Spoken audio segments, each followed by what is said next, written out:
Nos Animeureux est un podcast haut en couleur pour parler ensemble d'animation. Je suis Minerva. En 20 ans, j'ai été directrice, formatrice et surtout, j'ai été une animeureuse. Chaque semaine, on se retrouve entre anciens et nouveaux de l'animation pour mettre en avant et transmettre les valeurs et le goût de ces métiers si nécessaires de l'animation socio-culturelle. À chaque rendez-vous, on abordera des sujets divers, avec sérieux, mais surtout avec humour et détachement. Bonjour à tous. Aujourd'hui, nous allons parler de handicap. Et comme il ne suffira pas d'un épisode, on se retrouvera régulièrement pour l'aborder. Nous allons commencer par un angle de vue particulier que j'ai choisi pour cet épisode. Ce sera celui de la vulnérabilité. Hubert Reeves, qui était le plus grand vulgarisateur d'astrophysique et qui nous a quittés il y a quelques mois, a réussi à passionner des foules de tout âge autour de la science, en commençant par simplement leur montrer la beauté et la poésie du ciel. Eh bien, en ce qui concerne notre sujet, j'aimerais que chacun trouve dans cette vulnérabilité, non pas de la pitié, elle n'a rien à faire ici, mais de la poésie, du beau, de l'humain. Alors, convoquons notre maître du vocabulaire, mon cher Larousse, c'est à vous. Tu le sais maintenant, j'aime bien prendre le temps de définir les termes. Donc voilà, d'après le Larousse, une personne vulnérable est une personne qui, par ses insuffisances et ses imperfections, peut donner prise à des attaques. Nous avons vu dans les épisodes précédents d'autres situations qui peuvent conduire quelqu'un à la vulnérabilité. Je pense au PJC, aux mauvaises surprises dans les recrutements et à notre petit stagiaire angoissé dans son couloir. Eh bien, on a tous, à un moment dans notre vie, ressenti des moments de faiblesse. La spécificité pour l'enfant en situation de handicap, c'est que cette précarité, elle est constante et plus ou moins forte en fonction de l'environnement dans lequel il évolue. Quand on annonce l'inscription d'un ou de plusieurs enfants en situation de handicap, il y a plusieurs réactions qui traversent une équipe. Il va y avoir les grands organisateurs. Faut-il un effectif supplémentaire? Faut-il un aménagement particulier? Faut-il une formation? Il y a les enthousiastes, les perplexes, les angoissés. Personnellement, j'ai déjà entendu une anime refuser de participer parce que ça lui faisait trop de peine. Je ne pourrais pas évoquer tous les cas, mais je vais donc un peu me livrer sur mon expérience et je te laisse imaginer, après avoir écouté cet épisode, ce que j'ai bien pu répondre à toutes ces interrogations. Tu n'hésiteras pas à laisser sur les réseaux de ton choix, en bas des publications, tes questions, tes réflexions, que tout cela t'aura inspiré pour nourrir le prochain épisode. Alors pour être honnête avec toi, j'ai débuté l'animation à 16 ans, en tant qu'anime volontaire, c'est un statut proche du bénévolat, en secteur adapté pour une association qui promulgue toujours, l'accès au sport, aux loisirs et à la culture. On était donc effectivement en plein cœur de l'éducation populaire. Et puis j'ai pu à cette époque commencer l'animation avant 17 ans parce que c'était l'âge requis à l'époque. Hormis que ces 4 années ont été un accélérateur de formation, ce fut surtout un pas de géant dans le monde des adultes. Car il est très gratifiant à cet âge d'être considéré par les autres professionnels, par les familles, comme une personne digne de confiance, parce que justement, on te confie un groupe avec des vulnérabilités nombreuses, on apprend la valeur du don et du travail, et c'est très rassurant quand on est jeune. C'est ce temps de mon parcours qui m'a fait 10 ans plus tard décrocher un poste de responsable de centre de secteur en centre social pour développer une offre spécifique pour une ouverture accessible au handicap. J'avais la chance alors de participer à toutes sortes de colloques avec des professeurs du Collège de France, où l'on se retrouvait pour travailler avec tout corps de métier, des EduxP, des moniteurs éducateurs, des EJE. J'ai pu suivre des conférences et après chaque événement, je revenais m'enfermer 1 ou 2 jours dans mon bureau pour concocter une nouvelle formation à mon équipe, pour travailler un projet d'accueil qu'on pourrait dire handy-friendly. Mais revenons à mon sujet initial.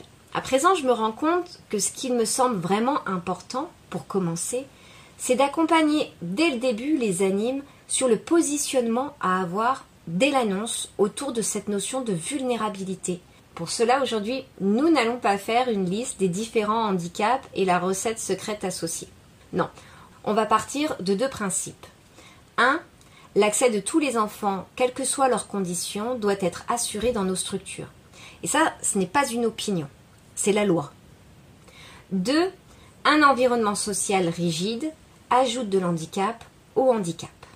Préparons-nous tous à la possibilité que la situation se présente. C'est un état d'esprit à adopter, surtout pour toi, animateur. Tu n'as pas les enjeux éducatifs d'un instit, ni les enjeux médicaux d'un médecin. Ta mission est donc d'accueillir, d'emmener ton groupe dans son intégralité, dans l'ouverture aux loisirs, à la culture, au sport. On a quand même une responsabilité bien moins effrayante. Néanmoins, dans une société gavée de vidéos de coachs en développement personnel qui te promettent la meilleure version de toi-même, toutes ces vidéos auront au moins le mérite de mettre en avant qu'un environnement aimable facilitera émotionnellement tous les apprentissages de l'enfant dans les autres pans de sa vie. Si on veut réussir l'inclusion de quelqu'un, il faut en tout premier lieu en avoir la volonté et la transmettre aux plus frileux sans les juger, mais en les rappelant à leur engagement. C'est un sujet autour duquel tu vas te rendre compte que j'ai un avis que certains qualifieraient de tranché, peut-être de militant, sans doute parce que je n'ai jamais pris le temps de me demander si j'appréhendais la situation. J'y suis allée avec l'insouciance de la jeunesse et je me suis fait un très beau cadeau ce jour-là. Dans nos métiers, il n'y a pas de place pour la pitié. Ce n'est pas un sentiment qui doit te guider. Par contre, tu peux avoir de l'empathie. Tu peux accueillir chacun avec son parcours, ses failles, l'accompagner dans un moment de sa vie, sans te prendre ni pour un saint, ni pour un héros, parce que là, ça ne servirait qu'à nourrir ton ego. Eh bien, l'arrivée d'un enfant porteur de handicap est une donnée non négligeable. Cela va bousculer le quotidien de ton groupe. C'est un fait. Alors, décide d'en faire une chance, parce que tu dois être le capitaine de ton navire. Et justement cet été, chez les 6-8 ans, on annonce l'arrivée imminente de Stella. Stella, c'est un petit bout de femme de 7 ans, mal portée par des hanches capricieuses, et selon les jours, elle prend son déambulateur ou son fauteuil roulant manuel. Alors elle aurait pu devenir championne de slalom avec ce dernier, mais quelques minutes sans air lors de sa naissance a brouillé les connexions entre son cerveau et son œil droit, et qui n'a jamais trouvé l'interrupteur, donc quand elle cligne de l'œil gauche, pour Stella il fait nuit. Donc voilà, je vois que tu vois à peu près qui est Stella. Mais elle n'a connu que ça, Stella. Et résultat, elle comprend mieux que nous Sylvester en ce moment. Tu te rappelles de Sylvester chez les papillons ? Eh bien, depuis quelques semaines, il porte un pansement, un gros pansement sur son œil pour forcer le second à travailler plus. Sauf que lui, c'est juste l'histoire de quelques heures pendant quelques temps. Il clame à qui veut l'entendre que lui aussi, il est un peu comme Stella. Mais surtout, quand il a appris qu'il n'y aura pas de guérison pour elle, il a arrêté de pleurnicher quand il a fallu garder son cache-œil. Stella a plein de copines qui sont aussi à l'école avec elle. Alors, ça papote, ça se pomponne, ça ricane, comme toutes les petites filles de son âge. Et puis la bande des chippies, là, a mis la pédale douce sur les bêtises. Parce que, d'abord, Stella, elle n'est pas aussi rapide qu'elle. Et puis, en plus, elles appréhendent qu'elle se fasse mal. Donc, elles se sont adoucies dans leur jeu. Elles ont grandi. En deuxième semaine de ce séjour, Stella, elle va commencer à devenir un peu plus grognon. Voilà, elle se plaignait à sa maman d'être fatiguée par le bruit dans la salle, de ne plus vouloir venir. Alors sa maman a deviné que cette fatigue cachait quelque chose qui devait la contrarier. Et en effet, après une petite enquête, il semblait que la sortie du jeudi au plan d'eau l'angoissait. Parce qu'elle se demandait comment elle allait s'y déplacer. Il y avait du sable, de l'herbe, des cailloux. Ça a commencé à l'énerver, Stella, ça a commencé à l'angoisser.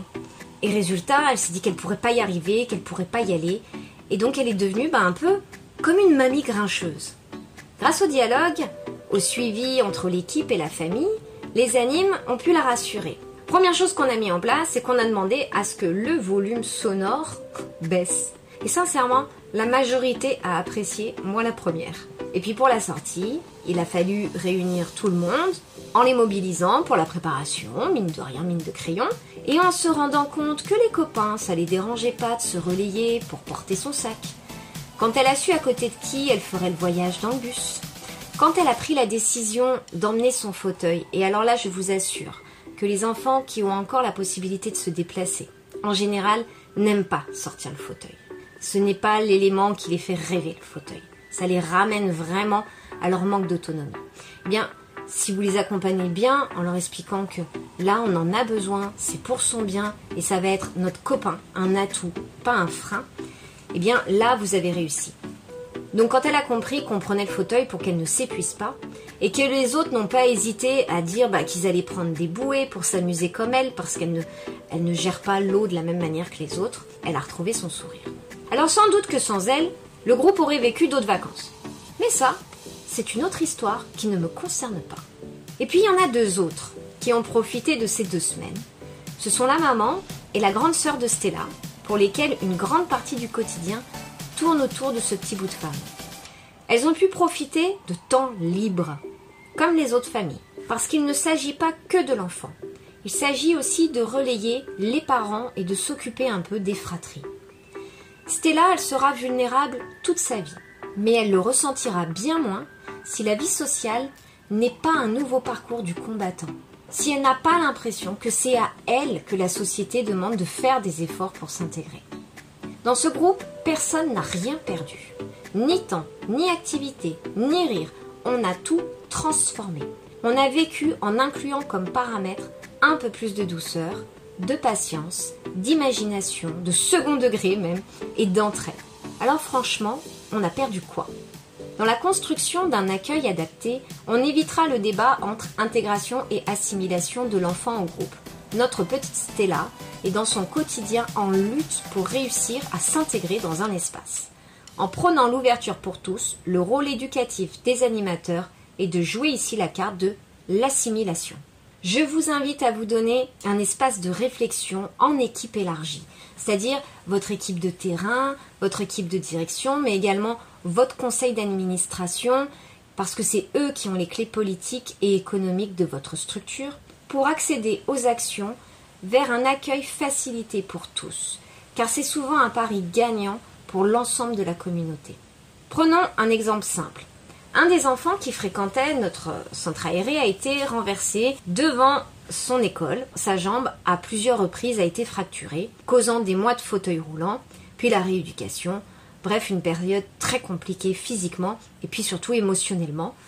Comme nous avions un protocole d'accueil, notamment pour les enfants à mobilité réduite, bien ce petit garçon a pu en profiter pendant plusieurs mois, car son parcours de santé a été long. Et les conséquences ont été positives. Garder le lien dans un groupe où il avait déjà des marques. Donner du temps à sa famille.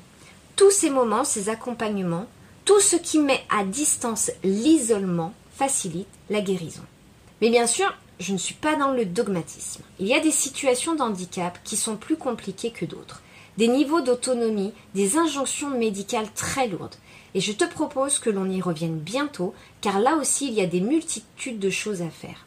Mais avant de me poser cet argument qui revient à chaque fois, il y a bon nombre d'enfants pour lesquels la question ne doit pas se poser et qu'elle doit s'imposer d'elle-même. Je rappelle la loi, nous accueillons les enfants à partir de l'âge de 3 ans qui sont scolarisés. Les centres, les colonies sont des continuités de vie collective d'un territoire. S'il va à l'école, alors il est évident qu'il doit accéder à nos structures. Lors de l'inscription, je rencontrais les familles pour établir des passerelles. Celle entre le foyer et nous, celle entre l'école et nous, celle entre la crèche et nous, et puis celle entre nous, plus tard, et les secteurs jeunesse, par exemple. Avoir un parcours d'accueil échelonné, global, rassurant, a pour objectif l'acquisition de toute l'autonomie possible pour faire progresser l'enfant qui est porteur de handicap. Il a besoin de plus de temps, de plus de confiance, il faut être là pour l'aider, trouver des lieux où il devient de moins en moins vulnérable. Tu peux aussi te diriger vers des séjours 100% adaptés qui ont souvent lieu l'été, où tu partiras en colo avec des enfants, mais plus souvent avec des adultes, et plus souvent au mois d'août, lorsque les structures font leur fermeture annuelle. Là-bas, tu seras dans un projet pédagogique totalement étudié pour respecter le rythme de vie imposé par le handicap. C'est l'immersion complète. Les temps de vie quotidienne prennent une autre ampleur. On y apprend la rigueur, le don de soi, l'amitié et surtout la poésie. Il y a encore trop de familles porteuses de handicap qui sont isolées, engluées entre les parcours médicaux et les toiles d'araignée administratives et qui n'osent même plus pousser les portes de nos inscriptions. Résumons le propos de cet épisode. Être animateur, c'est accepter de s'impliquer dans la vie d'un territoire pour favoriser l'émancipation de tous, même si les particularités sont diverses. Entrer dans l'acte de casser les codes pour accompagner l'autre dans sa différence, ce n'est pas du temps perdu. C'est au contraire un atout. T'engager dans ta pratique à répondre au maximum aux besoins de l'autre ne te transformera pas en héros, parce que cela s'appelle juste de l'éthique professionnelle. Mais cela fera de toi peut-être un être humain un peu plus complet. L'animateur, c'est celui qui crée des passages entre les uns et les autres. Petite parenthèse, pour les dirlots, pensez aux jeunes de 16 ans qui sont eux-mêmes porteurs de handicap et qui vont rentrer dans le monde du travail. Ils sont nombreux à pouvoir devenir animateurs. Il est important d'offrir une vision aux enfants du champ des possibles pour qu'ils puissent s'identifier, qu'ils puissent voir les défis que d'autres ont déjà rencontrés. Je l'ai déjà fait moi-même et sans aucun regret. Rien de spécifique à préparer, surtout quand le handicap se voit, et bien naturellement, les autres animes ont l'esprit d'équipe et en plus l'éducation nécessaire pour vivre ensemble, pour travailler ensemble et puis même pour devenir complices. J'espère que cet épisode t'aura plu. Si c'est le cas, exprime-le en notant le podcast, en le faisant circuler autour de toi. Sache que je propose aux équipes qui le souhaitent une offre d'accompagnement pour adapter vos accueils. Formez vos équipes en tenant compte des spécificités propres à chaque cas de figure que vous rencontrez. Si avec ton équipe vous souhaitez me rejoindre pour créer ou améliorer votre pratique, les liens se trouvent sur les réseaux sociaux du podcast Nos Animeurs. La semaine prochaine, nous surferons sur la vague du moment. Et en ce début de Jeux Olympiques 2024, hormis les techniques de création d'animation, on parlera de la pratique sportive avec nos groupes de tout âge et de toutes les opportunités que les grands rendez-vous nationaux offrent pour nos structures. À la semaine prochaine en basket. Cette semaine, ma dédicace, elle est pour Abiba. On avait le même âge, mais pas les mêmes soucis.